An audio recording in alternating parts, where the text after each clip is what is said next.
দিনটা ছিল 18ই মে। বেশ গরম, তাতে কি, ইচ্ছা হলো কোথাও ঘুরে আসি, আর তাই বেরিয়ে পড়লাম। যাত্রা শুরু হলো কলকাতা থেকে, গন্তব্য শান্তিনিকেতন। আজ আপনাদের সাথে শেয়ার করব কলকাতা থেকে শান্তিনিকেতন যাবার গল্প। শান্তিনিকেতনে ওয়ান ডে ট্যুর করলে আপনি কোথায় কোথায় যেতে পারেন, বা কোথায় একটা ভালো থাকার জায়গা দেখে নিতে পারেন, অথবা কোথায় গেলে আপনি ভালো খাবারটা খেতে পারবেন, আজকের এই ভিডিওতে সবটা শেয়ার করব আপনাদের সাথে। চলুন প্রথমে বলে দিই শান্তিনিকেতন কিভাবে আসবেন।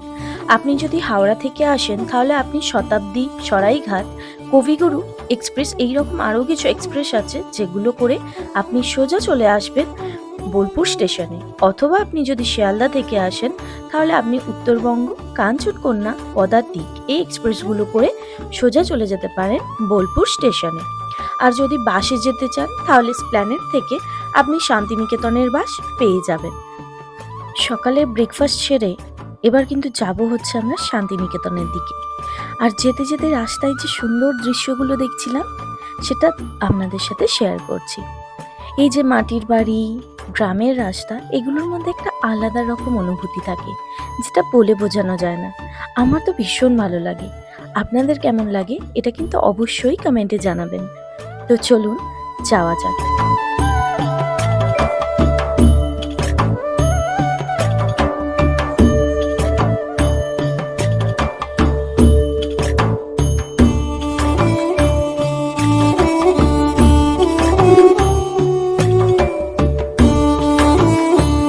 অনেকটা রাস্তা পেরিয়ে এবার আমরা চলে এসেছি কিন্তু ভারত সেবাশ্রম সংঘ।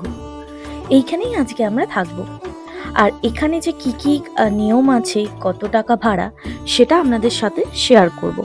তো তার জন্য কিন্তু থাকতে হবে। এখন আমরা পুরোটা ঘুরে দেখব যে ভিতরটা কেমন। সত্যি বলছি, ভীষণ সুন্দর। কারণ এত সুন্দর একটা পরিবেশ মানে ভাবা যায় না।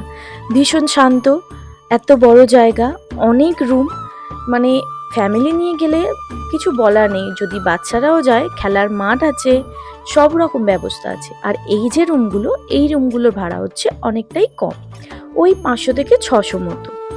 আর সিজন অনুযায়ী হয়তো বাড়তে কমতে পারে।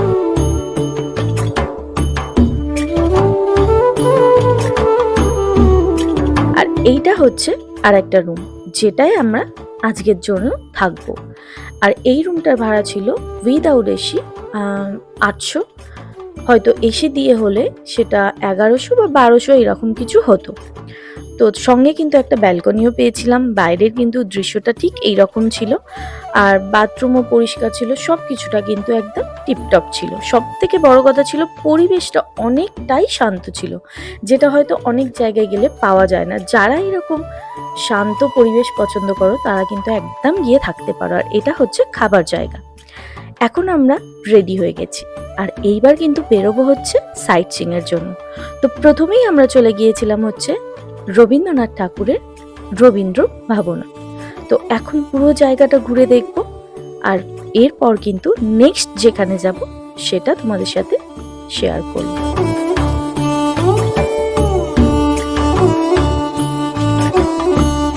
রবীন্দ্র প্রাঙ্গণে আসলে যেন রবীন্দ্রনাথের সৃষ্টিতে নতুন জীবন ফিরে পাওয়া যায়। একদিকে তার ব্যক্তিগত জীবন, অন্যদিকে সাহিত্য ও সঙ্গীতের বিশাল ভান্ডার, সবকিছুই যেন এখানে এক একটার হয়ে রয়েছে। রবীন্দ্র ভবন শুধুমাত্র একটি সংগ্রহশালা নয়, এটি রবীন্দ্রনাথ ঠাকুরের আদর্শ ও চিন্তাধারার এক প্রতীক। এখানে প্রতিটি পাণ্ডুলিপি, চিত্রকলা এবং সঙ্গীতের কাজ যেন তার অসীম কীর্তির সাক্ষী।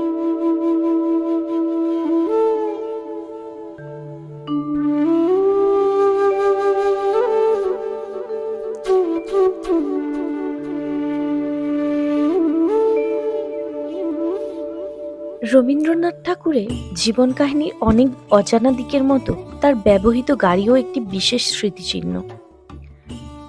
রবীন্দ্রনাথ ঠাকুর তার যাত্রার পথে কতটা সৃজনশীল ছিলেন তার প্রমাণ আমরা তার ব্যবহৃত গাড়ির মধ্যে খুঁজে পাই।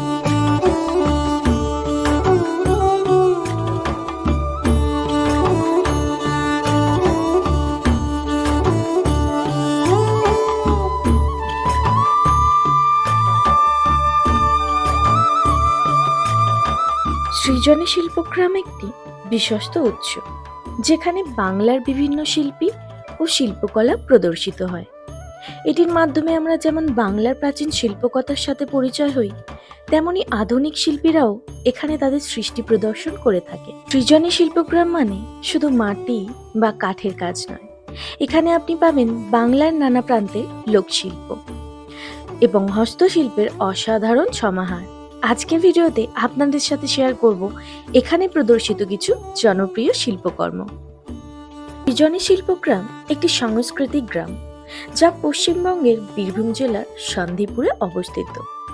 এটি বিশেষত তার লোকশিল্প, হস্তশিল্প এবং ঐতিহ্যবাহী সংস্কৃতির জন্য পরিচিত। এই স্থানটি এক ধরনের মিনি বাংলা হিসাবে পরিচিত, যেখানে বাংলার বিভিন্ন অঞ্চলের লোকশিল্প, সংস্কৃতি এবং জীবনযাত্রা একত্রিত হয়েছে। এই গ্রামে আপনি দেখতে পাবেন বাংলার গ্রামে জীবনের চিত্র, যেখানে নানা ধরনের হস্তশিল্প, মাটির বাসন, কাঠের খেলা, তাঁতের শাড়ি এবং অন্যান্য লোকশিল্প প্রদর্শন করা হয়। এখানে আসলে পর্যটকরা বাংলার আদিম এবং আধুনিক শিল্পকলার সংমিশ্রণ দেখতে পাবেন। এছাড়া সৃজনী শিল্পগ্রামে নানা সাংস্কৃতিক অনুষ্ঠান, মেলার আয়োজন করা হয়, যেখানে বিভিন্ন ধরনের নাচ, গান এবং নাটক প্রদর্শিত হয়। এটি এমন একটি জায়গা বাংলার সংস্কৃতির এবং ঐতিহ্যকে একদিকে যেমন উপভোগ করতে পারবেন, তেমনি স্থানীয় শিল্পীদের সঙ্গে সরাসরি যোগাযোগ করতে পারবেন।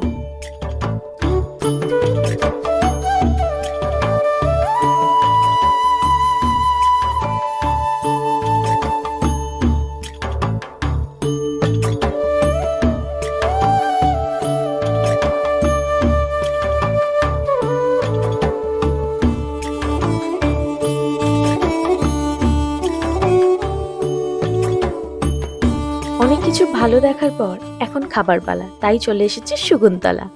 এইখানে খাবো হচ্ছে কিছু খাবার, তারপর যাব হচ্ছে সোনাঝুরি হাট। আর এটা বলে দিই, এই রেস্টুরেন্টটা একদম সোনাঝুরি হাটের পাশেই ছিল, আর খাবারের যে কোয়ালিটি ছিল ভীষণ ভালো ছিল, টেস্ট খুব ভালো ছিল, তো আপনারা চাইলে ট্রাই করতে পারেন।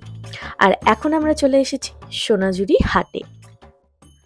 সোনাঝুরির হাট মেলা শুধু একটি হস্তশিল্প মেলা নয়, এটি বাংলার লোকশিল্প এবং সংস্কৃতির এক অসাধারণ প্রদর্শনী। এখানে স্থানীয় শিল্পীরা তাদের হাতে তৈরি শিল্পকর্ম প্রদর্শন করে এবং এটি একটি গুরুত্বপূর্ণ স্থান হয়ে উঠেছে বাঙালি সংস্কৃতি সংরক্ষণ ও প্রচারের ক্ষেত্রে।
সোনাঝুরি হাটের পাশে আর একটা খাবারের জায়গার পরিচয় দিলাম, সেটা হচ্ছে দাদা বৌদি হোটেল। এখানের খাবার যেমনি ভালো, তেমনি কিন্তু ব্যবহার খুব ভালো, আপনারা কিন্তু ট্রাই করতে পারেন। সুরুল রাজবাড়ি ছিল পূর্ব বীরভূমের রাজবংশের একটি গুরুত্বপূর্ণ অংশ।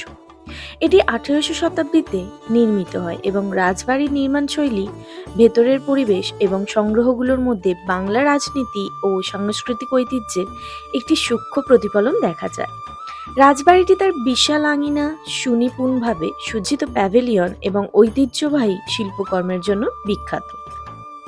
এখানে স্থানীয় মানুষদের সাংস্কৃতিক অনুষ্ঠানে অংশগ্রহণ এবং বিভিন্ন মেলা যেমন বসন্ত উৎসব বা মাঘী পূর্ণিমা পালিত হয়। এছাড়া রাজবাড়ির আঙিনায় বিভিন্ন ধরনের সাংস্কৃতিক অনুষ্ঠান, নাটক, নৃত্য পরিবেশিত হয়, যা সুরল রাজবাড়িকে একটি সাংস্কৃতিক কেন্দ্র হিসাবে পরিচিত করেছে।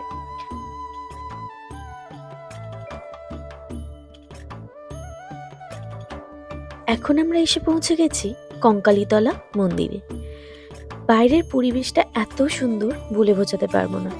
সামনে অনেক দোকান ছিল, অনেক জিনিস ছিল।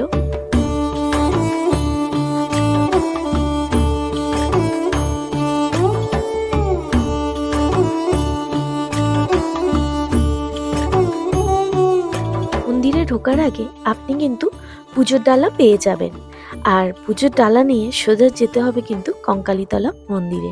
মন্দিরটার ভিতরটা অনেক সুন্দর, অনেক বড় জায়গা, আর চাইলে কিছুক্ষণ আপনি বসে সেখানে মনটাকে একটু স্থিরও করে নিতে পারেন। এখন যাচ্ছি হচ্ছে পুজো দিতে। পুজো দেওয়া হলে বাকিটা ঘুরে দেখবো।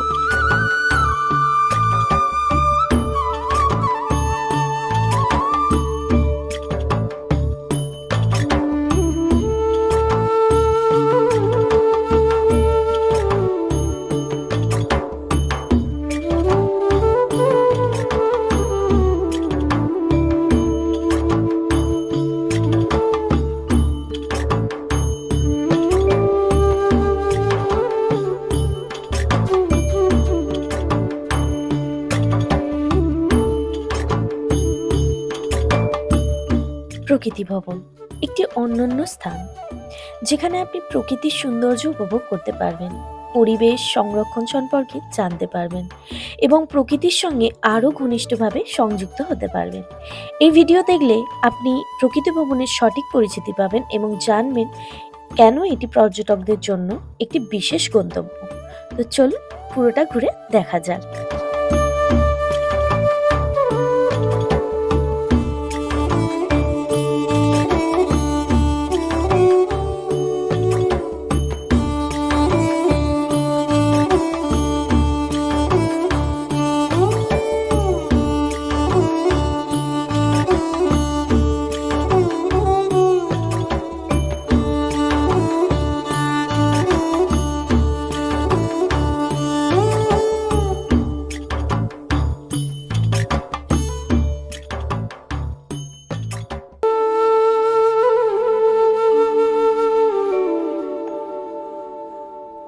শান্তিনিকেতনে আমার ভ্রমণের অনুভূতি ছিল একেবারে স্বর্গীয়, যেখানে প্রতিটি কোণে শান্তি ও প্রেরণা মিশেছিল। অনেক অনেক ভালো কিছু দেখার পর এবার কিন্তু বাড়ি যেতে হবে। তাই এবারের মতো টাটা, দেখা হবে নেক্সট কোনো ভিডিওতে। তার জন্য কিন্তু সঙ্গে থাকতে হবে, পাশে থাকতে হবে। আর আমার ভিডিও যদি ভালো লেগে থাকে তাহলে অবশ্যই আমার চ্যানেলটা সাবস্ক্রাইব করে দেবেন, লাইক করে দেবেন আর একটা কমেন্ট করে দেবেন। আর পাশে থাকা বেল আইকনটা কিন্তু অবশ্যই ক্লিক করে দেবেন, যাতে আমার দেয়া ভিডিওটা আপনাদের কাছে সবথেকে প্রথমে যায়। সবাই খুব ভালো থাকবেন। টাটা।